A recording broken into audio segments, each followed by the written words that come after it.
हर लड़के और लड़की का सपना होता है कि जब वो वेल सेटल्ड हो जाए, अपने पैरों पे खड़े हो जाए, उसकी नौकरी लग जाए या जीवन में जो भी वो प्राप्त करना चाहता है वो उसे मिल जाए, तो उसके बाद वो गृहस्थ जीवन में प्रवेश करें।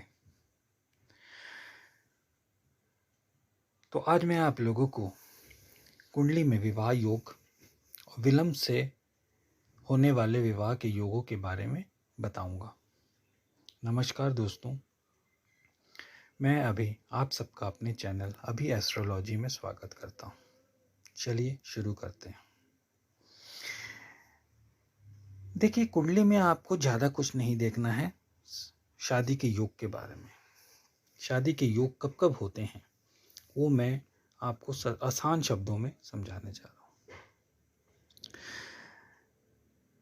सबसे पहले तो हम गोचर की बात कर लेते हैं कि जो भी आपका लगन का स्वामी है, अब जिस भी लगन के हैं, उस लगन के स्वामी का गोचर सप्तम भाव में जब भी होता है, जिस साल होता है, गोचर बदलते रहते हैं, तो आपका लग्नेश जो भी है, जब वो सप्तम भाव में गोचर करता है तो आपकी कुंडली में विवाह का योग बनता है। अब आप लोगों को पता है कि विवाह का कारक ग्रह कौन है। तो विवाह के दो कारक ग्रह हैं, बृहस्पति और शुक्र। तो आम शब्दों में अगर कहें, आपकी कुंडली में जब इन दोनों में से किसी भी ग्रह की महादशा या अंतरदशा चलेगी, तब तब आपकी कुंडली में विवाह के योग बनते हैं। इसके अलावा अगर देखें तो आपकी कुंडली का जो लग्नेश होता है, यानी लगन का स्वामी जो होता है, अगर उसकी महादशा या अंतरदशा चलेगी तो भी योग बनता है। महादशा में प्रबल योग बनता है, क्योंकि महादशा लंबी होती है। अगर आप शादी योग्य हैं, आपकी शादी की बात चल रही है, आपके घर वाले सोच रहे हैं कि 2-4 साल में आपकी शादी कर देंगे, और आपकी उस लगन के स्वामी की महादशा चल रही है, तो ये सोचिए कि आपकी शादी उस महादशा में होकर ही रहेगी। यानी अपने पिछले वीडियो में कई एग्जाम्पल्स में बताया भी है कि जातक का उसकी महादशा के अंदर ही विवाह हुआ लग्नेश की। और अंतरदशा में भी योग बनते हैं। अंतरदशा में कब बनते हैं? जब आप पहले से लड़की या लड़का देख रहे हैं, आपकी बात चल रही है या आप शुरुआत करने जा रहे हैं, तो अंतरदशाएं भी 1 साल किसी ग्रह की, 1 साल किसी की, 2 साल ऐसे, किसी की 3 साल ऐसे चलती हैं। तो उस कंडीशन में भी आपके योग प्रबल होते हैं। ये सारी बात लग्नेश पे लागू है। लग्नेश की जब महादशा या अंतरदशा चलेगी तो आपकी कुंडली में विवाह का योग बनेगा। इसके अलावा सप्तमेश की महादशा या अंतरदशा चलेगी, यानी आपकी कुंडली का जो भी 7वां भाव है, उसमें देखिए कौन सी राशि लिखी है, कौन सा नंबर लिखा हुआ है, 1 नंबर, 2 नंबर से 12 नंबर जो भी लिखा हुआ है, तो उसके स्वामी की जब भी महादशा या अंतरदशा आएगी तो आपकी कुंडली में विवाह योग बनेगा। ज्योतिष शास्त्र ये भी कहता है कि जिस वर्ष शनि और गुरु दोनों सप्तम भाव या लगन को देखते हैं, तब विवाह का योग होता है।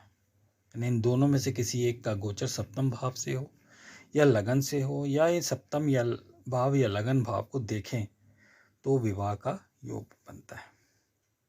इसके अलावा एक कंडीशन और बनती है कि आप सप्तम भाव को देखिए।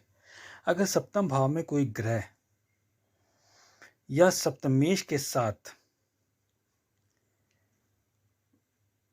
बैठे ग्रह की महादशा अंतरदशा चलेगी तो विवाह भी संभव है। तो ऐसी कंडीशन में भी विवाह जो होता है वो संभव होता है।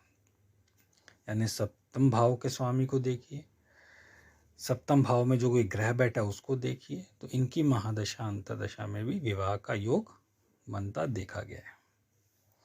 अब बात करते हैं विलंब कब होता है। देखिए, बहुत सारे लोग हैं जो शादी के लिए उनकी उम्र बीतती चली जाती है लेकिन उनकी शादी नहीं होती। कुछ तो आजकल करियर ओरिएंटेड भी हैं कि जब तक कैरियर बनता है उसके बाद 2-3 साल एंजॉय करते हैं, सब कुछ करते हैं, उसके बाद शादी के बारे में सोचते हैं। तो कुंडली में ये होता ही है डिले का। अगर आप पहले भी चाहेंगे तो कुंडली आपकी योगी नहीं है, इसीलिए आप एक कारण बन जाता है कि आप हायर स्टडी करते हैं, विदेश में जाकर नौकरी करना चाहते हैं, कुछ करना चाहते हैं, तो आपको टाइम बीतता चले जाता है। लेकिन कुंडली में आपका विलंब योग कैसे बनता है, उसके लिए कुछ सूचनाएं मैं बताता हूं कि सूर्य मंगल या बुध, सूर्य मंगल या बुध लगन या लगन के स्वामी पर दृष्टि डालें। सूर्य हो गया, मंगल हो गया, ये बुध हो गया। आपके लगन पर उसकी दृष्टि हो, पहले भाव पर दृष्टि हो या पहले भाव के स्वामी पर दृष्टि हो, और गुरु 12वें भाव में बैठ जाए तो विवाह में देरी होती है।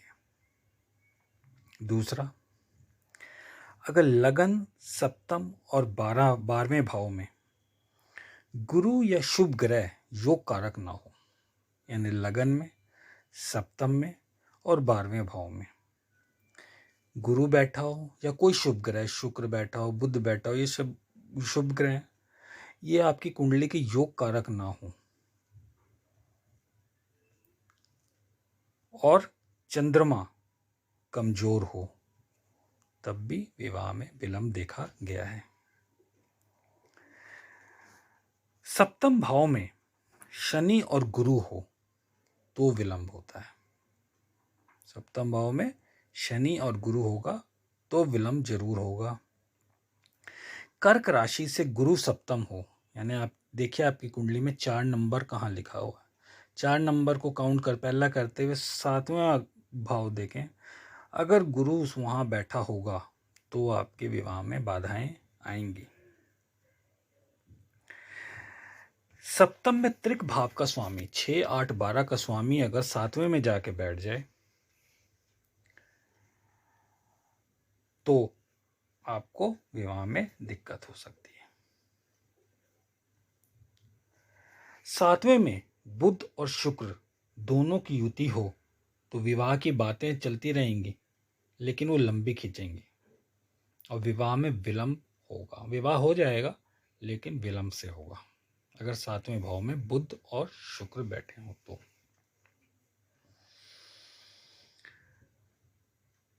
लगन में अगर मंगल हो और सप्तम में शनि, तो व्यक्ति की रुचि शादी में होती ही नहीं है। ऐसे में व्यक्ति सांसारिक जीवन में जाना नहीं चाहता है।